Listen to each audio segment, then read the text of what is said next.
ஸ்ரீ குருப்பியோ நமக. திருப்பாவைக்கு பலஸ்ருதி பாசுரம் இந்த 30வது பாசுரம். இந்த நோன்பு, பறை, உபகரணம் இது எல்லாம் முடிஞ்சு நமக்கு பகவான் என்ன கொடுப்பார் அப்படிங்கிறது தான் இந்த பாசுரம்.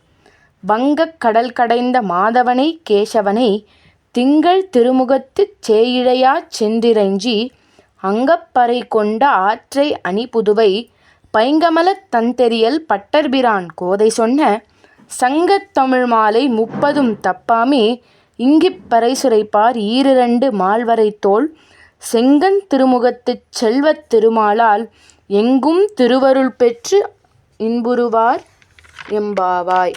வங்கக் கடல் அப்படின்னா கப்பல் போகிறதுக்கு நிறைந்த தண்ணீர் உடைய பெரிய கடல் அப்படின்னு அர்த்தம். இந்த இடத்துல வங்கக்கடல்னா அமுதம் கடைந்த திருப்பார்கடல்னு அர்த்தம்.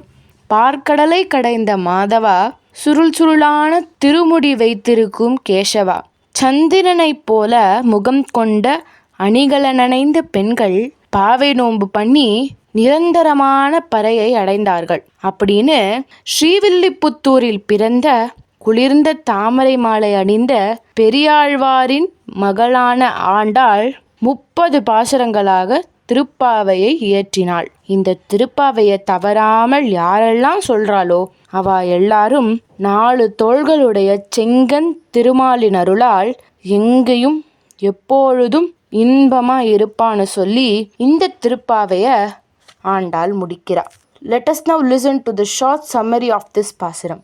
கோதை பிறந்த ஊர் கோவிந்தன் வாழுமூர், சோதி மணிமாடம் தோன்றுமூர், நீதியால் நல்லபத்தர் வாழுமூர், நான்மறைகள் ஓதுமூர், வில்லிபுத்தூர் வேதக்கோனூர், பாதங்கள் தீர்க்கும் பரமனடி காட்டும் வேதமனைத்திக்கும் வித்தாகும் கோதை தமிழ் ஐயைந்தும் ஐந்தும் அறியாத மானிடரை வையம் சுமப்பது வம்பு.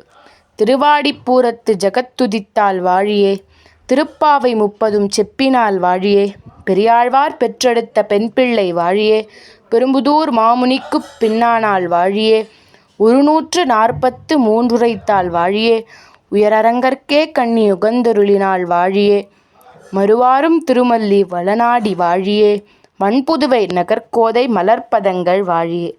ஆண்டாள் திருவடிகளே சரணம். ஸ்ரீ குருப்பியோ நமக.